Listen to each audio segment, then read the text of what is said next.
आप देख रहे हैं इंडिया टाउन न्यूज, भारत की बात। नमस्कार, आप देख रहे हैं इंडिया टाउन न्यूज और मैं हूं आपके साथ मर्सी। स्वागत है आपका हमारे खास बुलेटिन राजधानी सरकारधानी में, जब आपको छत्तीसगढ़ की महत्वपूर्ण खबरों से रूबरू कराएंगे। बुलेटिन की शुरुआत करने से पहले एक नजर आज की हेडलाइंस पर। छत्तीसगढ़ के पंचायत चुनाव के दूसरे चरण में जमकर हुई वोटिंग। नक्सल प्रभावित इलाकों में भी वोटर्स ने सुबह से ही लंबी कतारों में लगकर वोट डाले। शराब घोटाला मामले में जेल में बंद पूर्व मंत्री कवासी लखमा ने हाईकोर्ट में अग्रिम जमानत याचिका लगाई। विधानसभा सत्र में शामिल होने की मांगी अनुमति।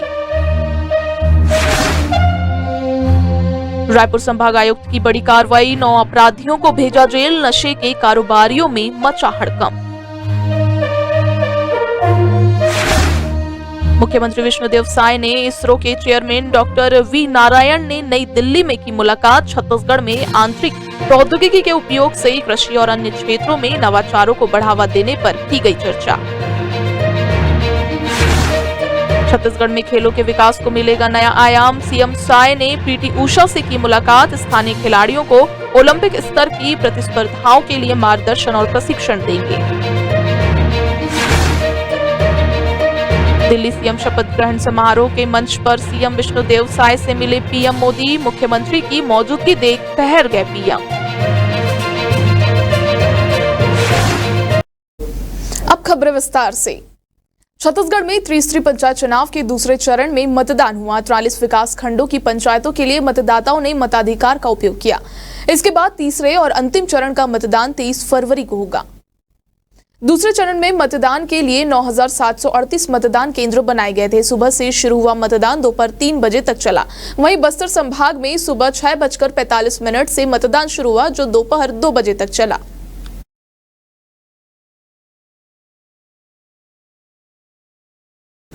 शराब घोटाला मामले में जेल में बंद प्रदेश के पूर्व मंत्री कोंटा विधायक कवासी लखमा ने हाईकोर्ट में अग्रिम जमानत याचिका लगाई है।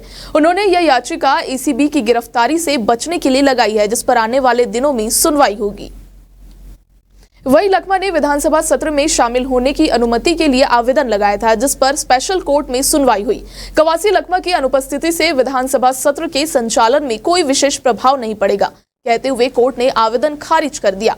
शराब घोटाले मामले में कवासी लखमा को ईडी ने 15 जनवरी को उन्हें गिरफ्तार किया था। गिरफ्तारी के 7 दिन बाद पूर्व आबकारी मंत्री कवासी लखमा को पहले ईडी ने 7 दिन कस्टोडियल रिमांड में लेकर पूछताछ की थी। उसके बाद 21 जनवरी से 4 फरवरी तक लखमा को 14 दिन की न्यायिक रिमांड पर भेजा गया।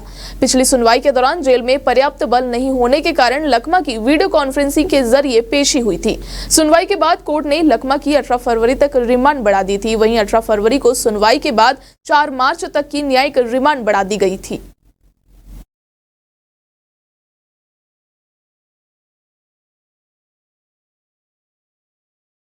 रायपुर संभायुक्त डॉक्टर अजय कावरे ने narcotics, drugs and psychotropic substance act के तहत बड़ी कार्रवाई करते हुए 9 अपराधियों को 3 महीने के लिए जेल भेजने का आदेश जारी किया है।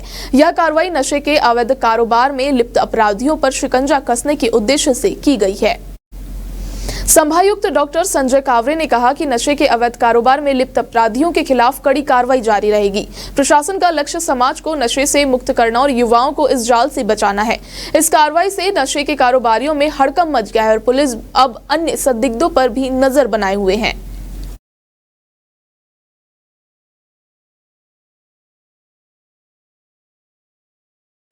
मुख्यमंत्री विष्णुदेव साय ने नई दिल्ली में भारतीय अंतरिक्ष अनुसंधान संगठन इसरो के चेयरमैन वी नारायण से भेंट कर छत्तीसगढ़ में अंतरिक्ष प्रौद्योगिकी के उपयोग से कृषि और अन्य क्षेत्रों में नवाचारों को बढ़ावा देने पर गहन चर्चा की। इस महत्वपूर्ण बैठक में छत्तीसगढ़ में सैटेलाइट आधारित सर्वेक्षण, भू मानचित्रण, प्राकृतिक संसाधनों के संरक्षण और स्मार्ट एग्रीकल्चर को बढ़ावा देने जैसे विषयों पर विशेष जोर दिया गया। मुख्यमंत्री विष्णुदेव साय ने इस अवसर पर कहा कि छत्तीसगढ़ में कृषि, जल संसाधन, पर्यावरण संरक्षण और आपदा प्रबंधन जैसे क्षेत्रों में तकनीकी नवाचारों का महत्वपूर्ण योगदान हो सकता है। इसरो के सहयोग से हम इन क्षेत्रों में वैज्ञानिक दृष्टिकोण से कार्य करेंगे, जिससे किसानों को अधिक और सटीक जानकारी मिले और राज्य के विकास को गति मिले।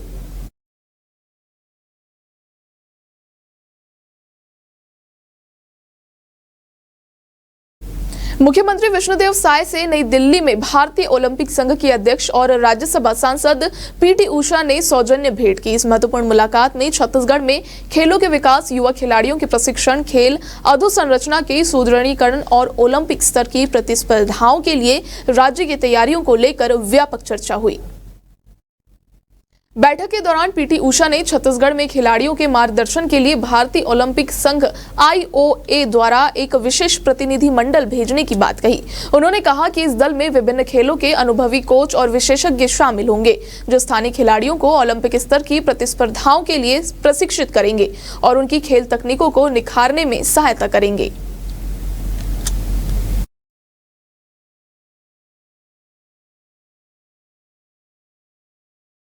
वक्त हो चुका है छोटे से ब्रेक का। खबरें और भी है, बने रहिए इंडिया टाउन न्यूज के साथ। ये हमारे संस्कार ही है। भारत को भी मां के रूप में देखते हैं, खुद को मां भारती की संतान मानते हैं। महिला सशक्तिकरण और महिलाओं पर होने वाले अपराधों पर लगाम लगाने शासन प्रशासन के साथ ही इंडिया टाउन न्यूज की मुहिम अगर किसी भी महिला और लड़कियों के साथ किसी भी तरह के अपराध, ब्लैकमेलिंग, धमकी, दबाव बनाने की कोशिश, अनैतिक कार्य करने की मंशा या छेड़छाड़ आदि होती है या अपराध होने की सूचना मिलती है तो आप सभी बिना खौफ के अभिव्यक्ति ऐप पर अपनी शिकायत करें। साथ ही 112, 1098 और 100 नंबर पर डायल करने के अलावा इंडिया टाउन न्यूज के मोबाइल नंबर 077-4463637 पर भी अपनी सूचना दें। पुलिस पर ब्रेक के बाद आप सभी का स्वागत है। बढ़ते हैं अगली खबर की ओर। छत्तीसगढ़ के मुख्यमंत्री विष्णुदेव साय दिल्ली की नई मुख्यमंत्री रेखा गुप्ता के साथ शपथ ग्रहण समारोह में शामिल हुए। इस दौरान भाजपा शासित राज्यों के मुख्यमंत्री भी शपथ ग्रहण समारोह का हिस्सा रहे। इस समारोह के दौरान तमाम भाजपा शासित राज्यों के मुख्यमंत्रियों के बीच छत्तीसगढ़ के मुख्यमंत्री विष्णुदेव साय की चर्चा रही। पहली पंक्ति में बैठे केंद्रीय रक्षा मंत्री राजनाथ सिंह के ठीक पीछे विष्णुदेव साय बैठे थे। मुख्यमंत्रियों की कतार में उनका स्थान पहला था। इस दौरान प्रधानमंत्री जब मंच पर आए तब तमाम नेताओं ने उनका अभिवादन किया। प्रधानमंत्री ने उन सभी का अभिवादन स्वीकारा, लेकिन छत्तीसगढ़ के मुख्यमंत्री की मौजूदगी देखते मोदी वहां ठहर गए। करीब 1.5-2 मिनट तक प्रधानमंत्री मुख्यमंत्री साय से बातचीत करते रहे। इस बातचीत के दौरान प्रधानमंत्री ने मुख्यमंत्री साय का कुशल क्षेमा पूछा और राज्य में चल रही योजनाओं की प्रगति की सराहना की।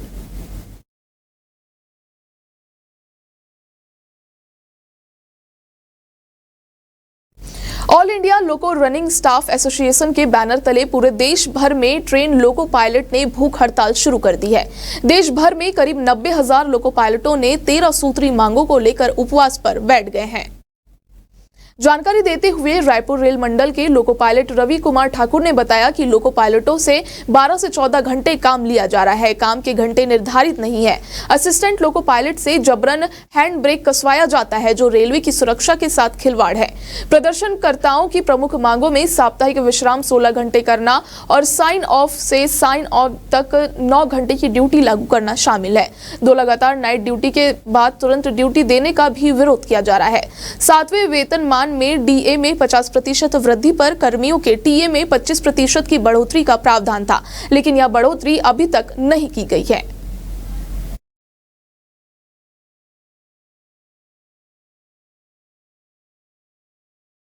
राजधानी रायपुर के लाभांडी क्षेत्र में दूषित पानी की समस्या एक बार फिर से गंभीर हो गई है। पीएम आवास कॉलोनी के संकल्प सोसाइटी में गंदा पानी पीने से 2 लोग डायरिया और टाइफाइड से ग्रसित हो गए हैं, जबकि कई लोगों को स्किन इंफेक्शन होने की शिकायत है। इस घटना ने नगर निगम की लापरवाही को एक बार फिर उजागर कर दिया है। बता दें कि 1 साल पहले लाभांडी क्षेत्र में दूषित पानी पीने से सैकड़ों लोग बीमार हुए थे, लेकिन 1 साल बीत जाने के बाद भी निगम के ठोस कदम न उठाने से फिर वही हालात बनते नजर आ रहे हैं। सोसाइटी के रहवासियों के अनुसार सोसाइटी की अंडरग्राउंड पाइपलाइनें जगह जगह से फटी हुई है, जिससे सीवरेज का गंदा पानी टंकी में मिल रहा है। उसी टंकी का दूषित पानी उपयोग करने से लोग बीमार हो रहे हैं।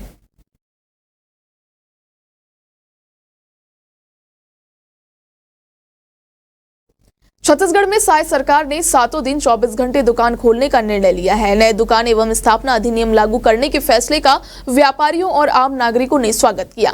इस फैसले से तेजी से रोजगार बढ़ेंगे क्योंकि दुकान बंद करने की अब कोई समय सीमा नहीं है। सरकार का यह निर्णय इज ऑफ डूइंग बिजनेस के लिए बेहद प्रभावी है। इससे रायपुर को बेंगलुरु और पुणे जैसे 24 घंटे काम करने वाले IT हब बनाने में भी मदद मिलेगी। सरकार का यह निर्णय शराब दुकानों पर लागू नहीं होगा। नए नियमों से छोटे दुकानदारों को राहत मिलेगी। पंजीयन प्रक्रिया सरल होगी और कर्मचारियों के अधिकारियों का बेहतर संरक्षण किया जा सकेगा। पहले से पंजीकृत दुकानों को 6 महीने के भीतर श्रम पहचान संख्या प्राप्त करने के लिए आवेदन करना होगा, लेकिन इसके लिए उन्हें कोई अतिरिक्त शुल्क नहीं देना होगा। यदि 6 महीने बाद आवेदन किया जाता है तो नियमानुसार शुल्क देना अनिवार्य होगा।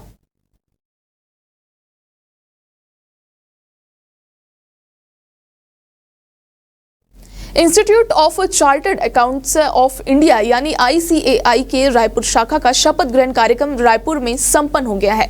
इस भव्य कार्यक्रम में मुख्य अतिथि के रूप में प्रदेश के उप मुख्यमंत्री अरुण साव, विशिष्ट अतिथि CA नंदन जैन, ICAI के सेंट्रल काउंसिल सदस्य और मुख्य वक्ता CA पंकज शाह उपस्थित रहे। साथ ही उद्योग, सामाजिक संस्था और संस्था के वरिष्ठ सदस्य विशेष रूप से मौजूद रहे। इस दौरान विकास गोलछा ने अपने कार्यकाल की रूपरेखा सभा के सामने प्रस्तुत की, जिसमें छत्तीसगढ़ के निवेश के लिए चार्टर्ड अकाउंटेंट का योगदान और सहभागिता, CA शाखा का नया भवन और CA चौक का निर्माण, नए और महिला मेंबर्स के लिए नए प्रोफेशनल अवसर और कोर्सेज का संचालन, एक CA एक उद्योग की परिकल्पना मुख्य रूप से रखा गया। अरुण साव ने प्रदेश और देश के विकास में चार्टर्ड अकाउंटेंट के बहुमूल्य योगदान के लिए भी सभी को बधाई दी। साथ ही प्रदेश में उद्योग के विकास के लिए सरकार की तरफ से पूरे सहयोग का आश्वासन दिया गया।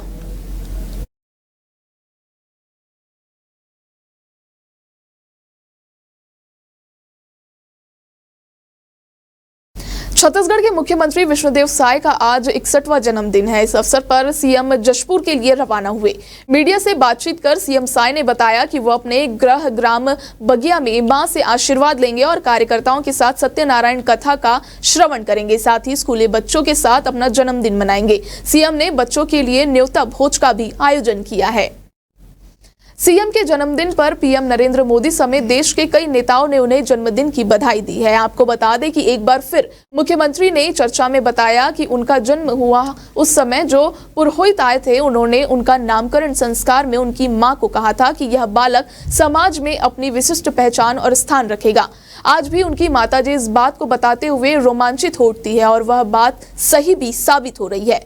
साल 1964 में छत्तीसगढ़ के जशपुर जिले के ग्राम बगिया में जन्मे विष्णुदेव साय ने अपने शुरुआती मुख्यमंत्रित्व काल के मात्र 14 माह में राज्य के विकास का एक नया आयाम गढ़ा है।